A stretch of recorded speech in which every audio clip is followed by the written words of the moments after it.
አሰላሙ አለይኩም ወራህመቱላሂ ወበረካቱሁ። የተወደዳችሁ እንዴት ቆያችሁን? የጁምዓ ልዩ ኸበር የተካተተበት የሐምሌ 10 2018 ሚንበር ኸበር ጀመረ። ሙሐመድ ንጉስ አብዱ ሚንበር ኸበርን እየመራው ከእናንተ ከተመልካቾች ጋር ቆያለሁ። እስከ ፍጻሜው አብራችሁ እንድትዘልቁ በአክብሮት እየጋበዝኩ ለዕለቱ ከያዝናቸው ጉዳዮች መካከል አበይቱን አስቀድማል። ብሔራዊ ባንክ ለአዲስ አስመጪዎችና ላኪዎች የብሔራዊ ባንክ የሂሳብ ቁጥርን በቀላሉ መክፈት የሚያስችል የዲጂታል አገልግሎት አስተዋወቀ። በአሜሪካ ዩታህ ግዛት በሙስሊም ግለሰብ ላይ የተፈጸመውን ጥቃት አልአዝሃር አወገዘ። በሚያንማር የጀልባዎች መገልበጥ አደጋን ተከትሎ ከ500 በላይ ሰዎች ሳይሞቱ እንዳልቀረ ተነገረ። የሚሉት የሚንበር ኸበር አበይት ጉዳዮች ናቸው። አብራችሁ እንድቆዩ በድጋሚ እየጋበዝን ወደ ቀዳሚው ኸበር አልፋለሁ። ብሔራዊ ባንክ ለአዲስ አስመጪዎችና ላኪዎች የብሔራዊ ባንክ የሂሳብ ቁጥርን በቀላሉ መክፈት የሚያስችል የዲጂታል አገልግሎት አስተዋወቀ። የኢትዮጵያ ብሔራዊ ባንክ አዲስ አስመጪዎችና ላኪዎች የብሔራዊ ባንክ የሂሳብ ቁጥርን በኢትዮጵያ ጉምሩክ ኮሚሽን አንድ መስኮት አገልግሎት በኩል እንዲያገኙ ፈቃድ ሰጥቷል። ማዕከላዊ ባንኩ ይህን ያስተዋወቀው ዛሬ ጁምዓ ሐምሌ 10 2018 ባወጣው መግለጫ ነው። በዚህ አሰራር አዲስ ፈቃድ ላወጡ አስመጪዎችና ላኪዎች የኢትዮጵያ ብሔራዊ ባንክ የሂሳብ ቁጥር አሰጣጥን የሚያቀል አዲስ የዲጂታል አገልግሎት አስተዋውቋል። አዲሱ አገልግሎት የሚመለከተው ለመጀመሪያ ጊዜ የኢትዮጵያ ብሔራዊ ባንክ የሂሳብ ቁጥር ለሚያወጡና አዲስ ፈቃድ ላገኙ አስመጪዎችና ላኪዎች ብቻ እንደሆነ ተገልጿል። ማዕከላዊ ባንኩ ቀደም ሲል የኢትዮጵያ ብሔራዊ ባንክ የሂሳብ ቁጥር ያላቸው የንግድ ተቋማት ለሁሉም የገቢና የወጪ ንግድ ግብይቶቻቸውን ይጠቀሙበት በነበረው ነባር ቁጥር መጠቀም ይችላሉ ብሏል። ከኢትዮጵያ ጉምሩክ ኮሚሽን ጋር በመተባበር የተፈቀደው አገልግሎት የብሔራዊ ባንክ የሂሳብ ቁጥሮች በጉምሩክ ኮሚሽን አንድ መስኮት አገልግሎት በኩል የሚሰጥ ሲሆን ያለምንም ውጣ ውረድ አስተዳደራዊ ሂደቶች በሚቀንስ መልኩ ፈጣን የንግድ አሰራርን የሚደግፍ ነው ብሏል። ቀጥለናል። አልአዝሃር በአሜሪካ ዩታህ ግዛት በሙስሊም ግለሰብ ላይ የተፈጸመውን ጥቃት አወገዘ። አሚናት ሙሐመድ ተጨማሪ አላት። በግብጽ የሚገኘው ታዋቂው የእስልምና ከፍተኛ ተቋም አልአዝሃር አሸሪፍ በአሜሪካ ዩታህ ግዛት ውስጥ በአንድ ሙስሊም ግለሰብ ላይ የተፈጸመውን አሰቃቂ የስለት ጥቃት በጽኑ አውግዟል። ተቋሙ ጥቃቱን በሃይማኖታዊ ጥላቻ ላይ የተመሰረተ ነው ሲል የገለጸው ሲሆን ድርጊቱ እያደገ የመጣው የነጭ የበላይነት አቀንቃኞች ሽብርተኝነት ማሳያ ነው ብለዋል። በአሜሪካ ዩታህ ግዛት ውስጥ በሚገኝ አንድ የገበያ ማዕከል ውስጥ በሚሰራ ሰይድ ሱሃይሉዲን በተባለ ህንዳዊ ሙስሊም ግለሰብ ላይ ከ15 ጊዜ በላይ በመውጋት ጥቃት የደረሰው ሐምሌ 6 2018 ነው። ግለሰቡ በደረሰበት ከባድ ጉዳት ምክንያት በሆስፒታል ውስጥ በርካታ ቀዶ ጥገናዎች ተደርገውለት በጽኑ ሕክምና ላይ የሚገኝ ሲሆን ተጠርጣሪው ጥቃቱን የፈጸመው በተጎጂው ሃይማኖት ምክንያት መሆኑንና ሙስሊሞችን የመግደል ዓላማ እንዳለው ለመርማሪዎች በግልጽ ተናግረዋል። የ48 ዓመቱ ተጠርጣሪ ፒተር ማይክል ላርሰን በፖሊስ ቁጥጥር ስር የዋለ ሲሆን ጥቃቱን የፈጸመው ወደ ሱሃይል በመጠጋት ስሙንና ሃይማኖቱን ከጠየቀው በኋላ አንድ ጠርሙስ ውሃ እንዲሰጠው ጠይቆት ሱሃይል ውሃውን ለማምጣት ፊቱን ባዞረበት ቅጽበት ተጠርጣሪው በስለት እንደወጋው ተገልጸዋል።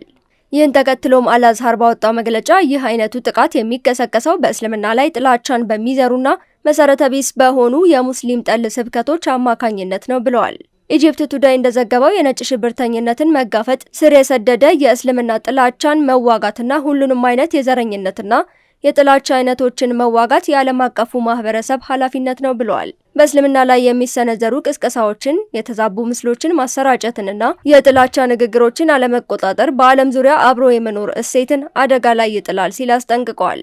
ከዚሁ ጋር በተያያዘ የአሜሪካ ትልቁ የሙስሊም መብት ተሟጋች ድርጅት የሆነው ዘ ካውንስል ኦን አሜሪካን ኢስላሚክ ሪሌሽንስ ጥቃቱ በአገሪቱ ውስጥ እየተስፋፋ የመጣው ኢስላሞፎቢያ ቅስቀሳ ውጤት ነው ሲል አውግዘዋል። ድርጅቱ የፖለቲካና የማህበረሰብ መሪዎች የጥላቻ ንግግሮችን በጋራ እንዲያወግዙ ጥሪ አቅርበዋል።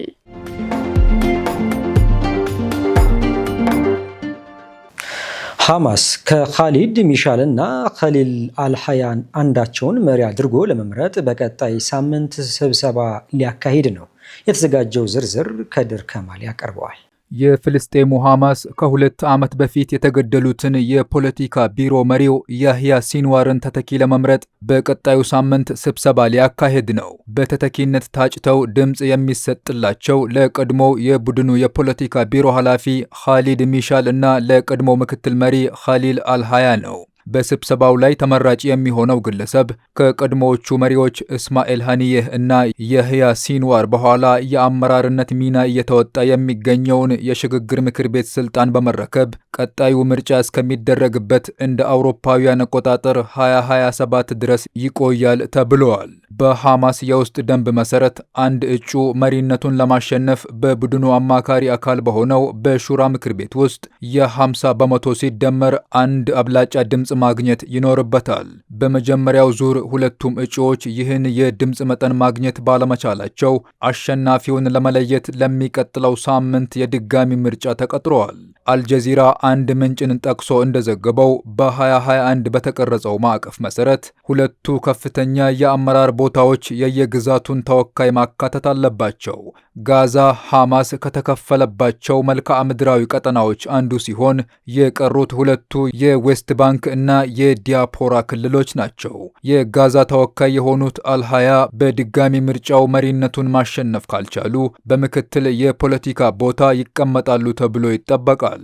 ለሐማስ ቅርበት ያላቸው ምንጮች እንዳረጋገጡት በቀጣይ ሳምንት የሚካሄደው ምርጫ ውጤት ምንም ይሁን ምን እንደ ጸጥታ ሁኔታው የሚወሰን ሆኖ በሚቀጥለው ዓመት በሶስቱም ቀጠናዎች አጠቃላይ ምርጫ ለማካሄድ በቡድኑ ቀጠሮ ተይዘዋል። የአሁኑ ምርጫ ማዕቀፍ የተቀረጸው በ2021 መጀመሪያ ላይ ከተካሄደው የውስጥ ጠቅላላ ምርጫ ነው። በወቅቱ ሀኒየህ የፖለቲካ ቢሮ የበላይ መሪ ሆነው ሲመረጡ የህያ ሲንዋር ደግሞ ጋዛን እንዲመሩ በድጋሚ ተመርጠዋል። ሚሻል ደግሞ በውጭ ሀገር የሚገኘውን የንቅናቄውን የዲያስፖራ ክንፍ እንዲመሩ ተመርጠው ነበር። እስራኤል በርካታ የሐማስ የፖለቲካ እና ወታደራዊ አመራር እርከኖች ላይ ኢላማ ያደረገችበትን ጦርነት ተከትሎ ይህ ተቋማዊ መዋቅር ከዚህ ቀደም ታይቶ አይታወቅም የተባለ መስተጓጎል ገጥሞታል።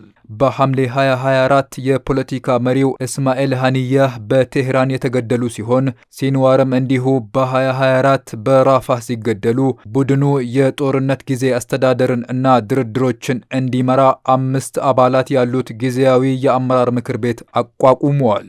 ይህ የሽግግር ኮሚቴ ከዚያን ጊዜ ጀምሮ በኳታር በሚኖሩት ሙሐመድ ዳርዊሽ እየተመራ ይገኛል።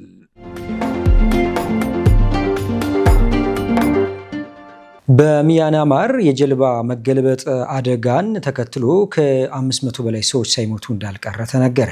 የተባበሩት መንግስታት ድርጅት ኤጀንሲዎች ባለፉት ቀናት ውስጥ ከ500 በላይ ሰዎችን ያጓጓዙት የነበሩ 2 ጀልባዎች በሚያንማር የባህር ዳርቻ ላይ ሳይገለበጡ እንዳልቀሩ ገልጿል።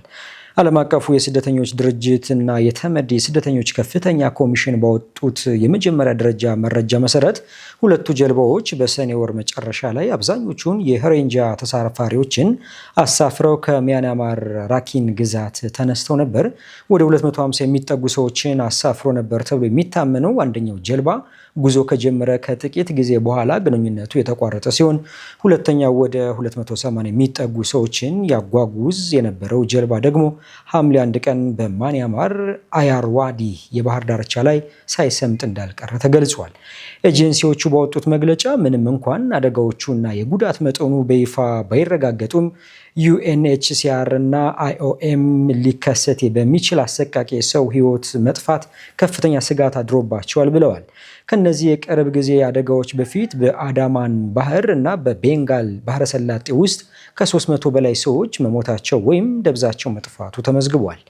ከጠፉት ውስጥ የሮሂንጃ ስደተኞችና የባንግላዴሽ ዜጎች ያሉበት በቅርብ ዓመታት ውስጥ ከሚያንማር እና ከባንግላዴሽ የስደተኞች ካምፖች በሺዎች የሚቆጠሩት የሚሰደዱት ሮሂንጃዎች በተለይ በዚህ የክረምት ወቅት እንዲህ ያሉ የጀልባ ጉዞዎችን ያደርጋሉ።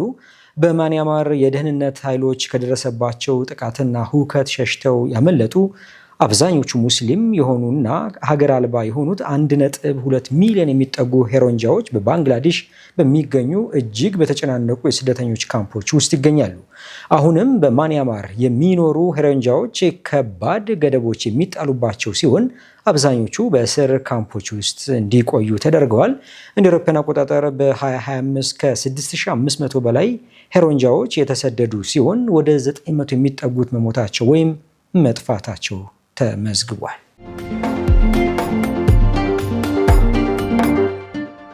ትራምፕ ለዓለም አቀፍ ተማሪዎችና ጋዜጠኞች የሚሰጠውን የቪዛ ቆይታ ጊዜ ላይ ገደብ ጣሉ። የአሜሪካው ፕሬዚዳንት ዶናልድ ትራምፕ አስተዳደር ከውጭ ሀገር ወደ አሜሪካ ለሚመጡ ተማሪዎች፣ የልውውጥ ተሳታፊዎችና ጋዜጠኞች የሚሰጠውን የቪዛ ቆይታ ጊዜ የሚገድብ አዲስ ደንብ ይፋ አድርጓል።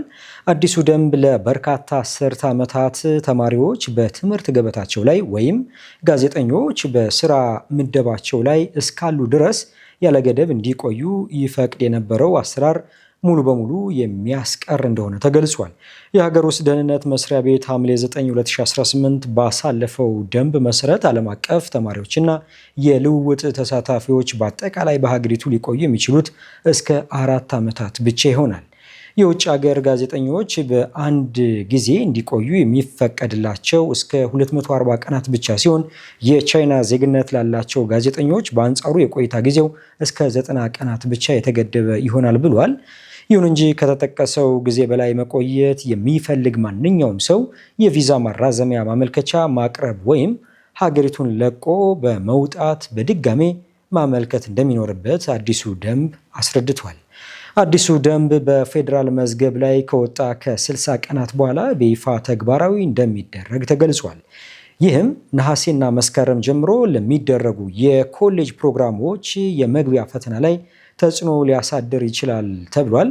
የኢሚግሬሽን ተሟጋቾችና ዩኒቨርሲቲዎች በበኩላቸው ውሳኔው አሜሪካን ለዓለም አቀፍ ተማሪዎችና ተመራማሪዎች ያላትን ተመራጭነት እንደሚቀንስባት አስጠንቅቀዋል። የሀገር ውስጥ ደህንነት መስሪያ ቤት እንደገለጸው ቀደም ሲል የውጭ ሀገር ተማሪዎችና የቪዛ ባለቤቶች ያለ ገደብ እንዲቆዩ መፍቀዳቸው ለሀገሪቱ የደህንነት ስጋት ከመሆኑም በላይ የግብር ከፋዩን ሕዝብ ገንዘብ ያባክናል። መስሪያ ቤቱ አክሎም አንዳንድ ግለሰቦች ሁልጊዜ አዳዲስ ትምህርቶችን እየተመዘገቡ በቋሚነት በተማሪነት ቪዛ ለበርካታ ዓመታት በአሜሪካ የሚቆዩበትን አሰራር ለመግታትና በቪዛ የሚገቡ ሰዎችን በተሻለ ሁኔታ ለመቆጣጠር አዲሱ ደንብ አስፈላጊ መሆኑን ጠቅሷል ሲል የዘገበው አልጀዚራ ነው።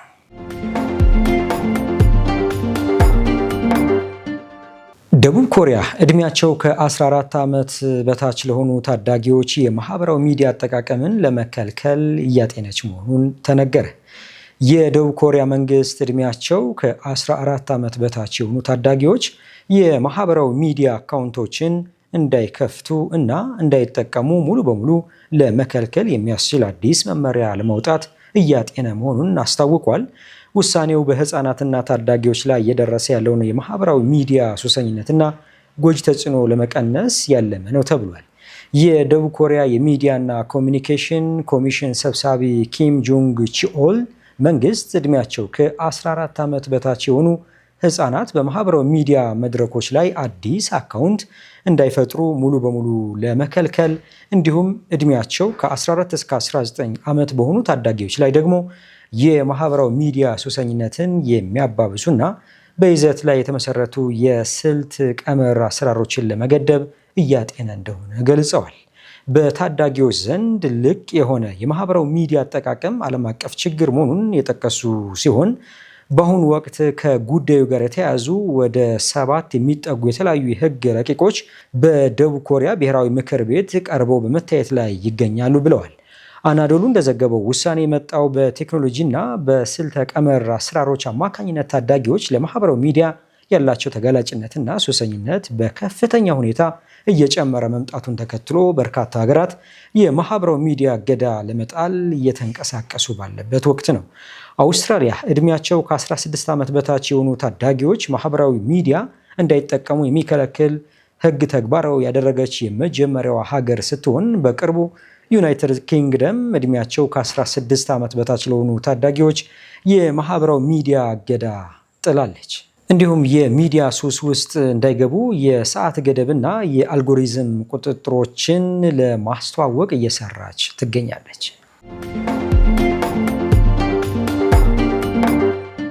የተወደዳችሁ አሁንም እየተከታተላችሁ የምትገኙት ሚንበር ኸበርን ነው። አብራችሁን ስላላችሁ ደስ ይለናል። ለሚንበር ኸበር ጥቆማ ወይም አስተያየት ካላችሁ በአጭር የስልክ ቁጥር 9282 ብትልኩልን አጣርተን መልሰን ለእናንተው እናቀርባለን።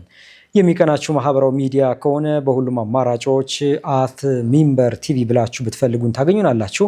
ድረገጻችንን www.minbertv.com ብትጎበኙ ደግሞ አዳዲስ መረጃ ታገኛላችሁ። አሁን ደግሞ የጁምዓ ልዩ ኸበር የሚቀርብበት ሰዓት ላይ ደርሰናል።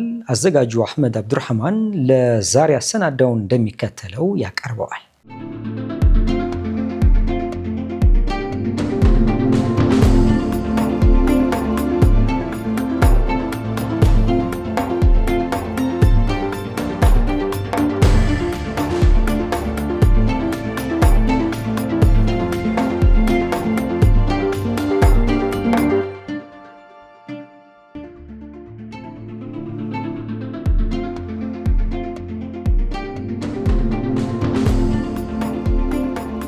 በጥንታዊ የእስልምና ዲዛይን ተጽዕኖ በተገነባውና ከኖራ ድንጋይ እንደተሰራው የእስልምና ጥበብ ሙዚየም ባሉ እጅግ ዘመናዊ ስነ ህንጻ ጥበቦቿ የምትታወቀው ኳታር ሀገር ወላጅ ካለው እንደ አባት የምትቆጥራቸውን የቀድሞውን አሚር ሼህ ሐማድ ቢን ኸሊፋ አሳኒን ባለፈው እሁድ ተሰናብታለች።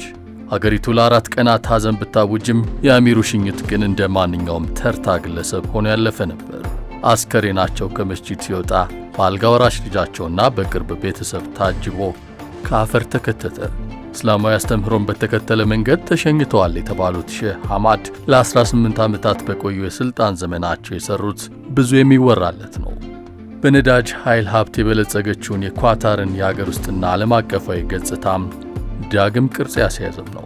እንደ አውሮፓውያን አቆጣጠር በ1995 ሥልጣን ሲይዙ የኳታር ኢኮኖሚ ገቢው ውስን ነበር። በዋናነት በነዳጅ ላይ የተመሰረተ የነበረ ሲሆን ሰፊው የሰሜኑ መስክ የተፈጥሮ ጋዝ ሀብት ገና በመጀመሪያ የልማት ምዕራፍ ላይ ነበር። ከሁለት አስርት ዓመታት ባነሰ ጊዜ ውስጥ ግን ኳታር በዓለም ላይ ትልቁ የተፈጥሯዊ ጋዝ ላኪ፣ በአይነቱ ትልቁ የሆነው የሀገሪቱ ሉዓላዊ ሀብት ፈንድ ባለቤትና በነፍስ ወከፍ ገቢ ከፍተኛ ከሆኑ ሀገራት አንዷ ለመሆን በቅታለች።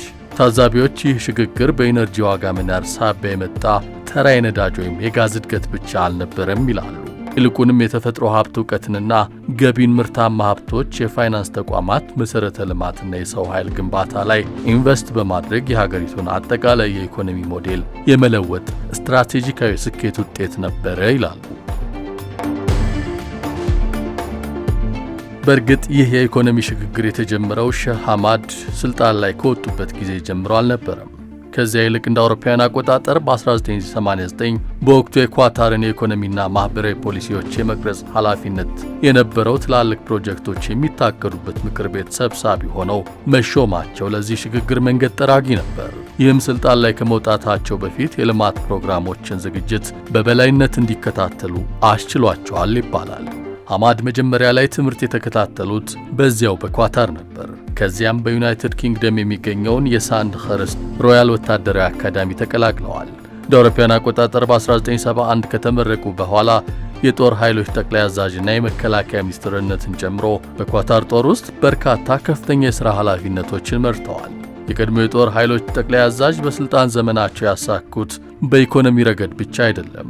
የዓለምን የመገናኛ ብዙሃን መልክ ቀይሯል የሚባለውን አልጀዚራን ጠንሳሹም እርሳቸው ናቸው። Here the story is told as it is. At Al Jazeera, credibility is not a slogan, it is a commitment. From the heart of the story, dialogue is born. Meaning comes to light.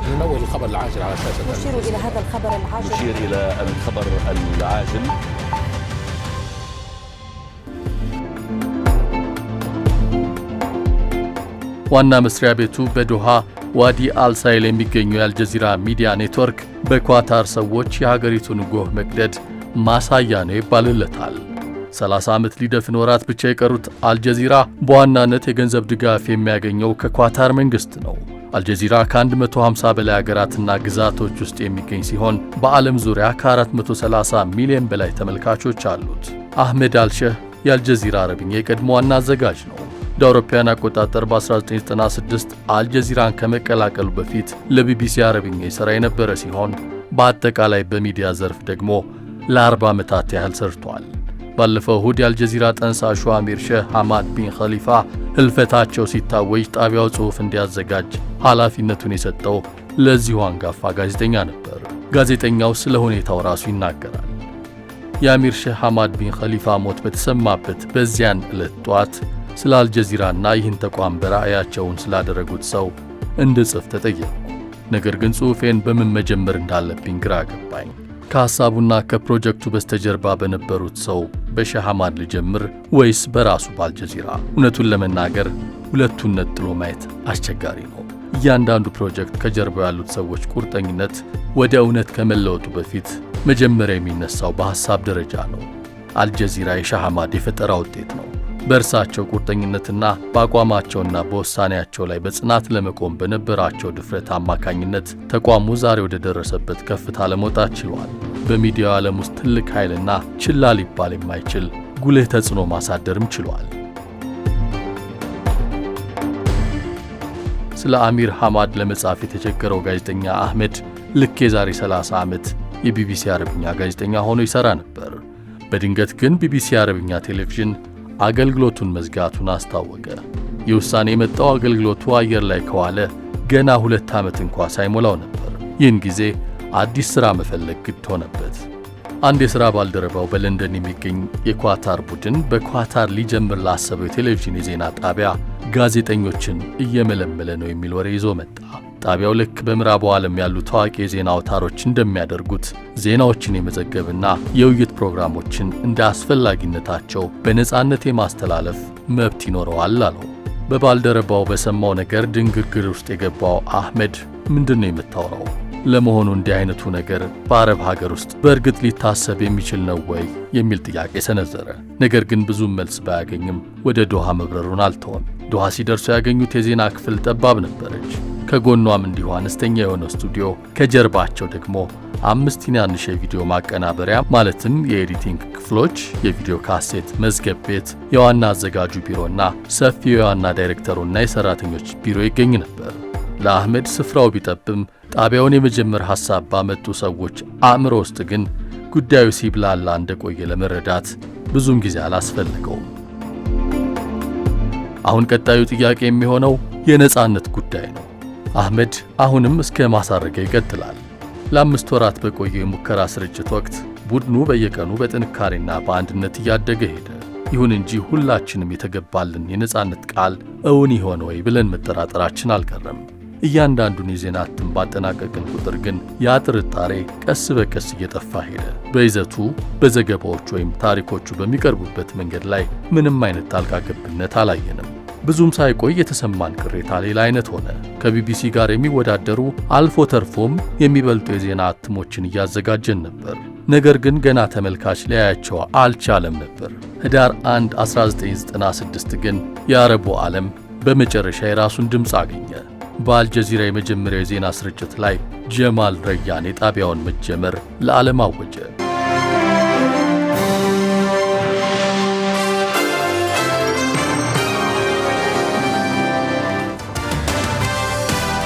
أهلا بكم. هذه أول نشرة إخبارية من قناة الجزيرة في قطر. የሚገርመው በዚህ የዜና ስርጭት ላይ የእርሱ ምስል አንድም አልነበረም። ስለ እርሱ የተነገረ ወሬም አልነበረም። በእርግጥ ከሐሳቡና ከፕሮጀክቱ በስተጀርባ የነበሩት እኒህ ሰው የሥራውን ሂደት በቅርበት መከታተላቸውን አልተውትም ነበር።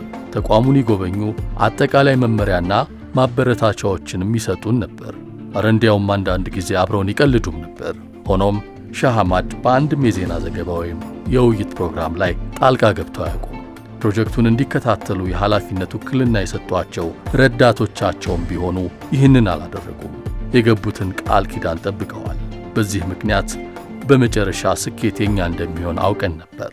ከዚያ በኋላ ያለው አልጀዚራ ታሪክ መቼም ሁሉም የሚያውቀው ነው። ሼህ ሐማድ ለኔትወርኩና እዚያ ውስጥ ለሚሰሩት ባለሙያዎች ጋሻ ነበሩ። እርሳቸውም ሆኖ አልጀዚራን እንዲያስተዳድሩ ኃላፊነት የሰጧቸው ሰዎች የእናንተ ብቸኛው ቀይ መስመር የሙያ ስነ ምግባር ደንቦች ብቻ ናቸው፣ ከዚህ ውጪ ምንም የለም ይሉን ነበር። ከሐሳቡና ከፕሮጀክቱ በስተጀርባ ለነበሩት ለእኒህ ታላቅ ሰው አላህ ይዘንላቸው። እኛም ጉዟችንን በዚሁ ጎዳና ላይ እንቀጥላለን።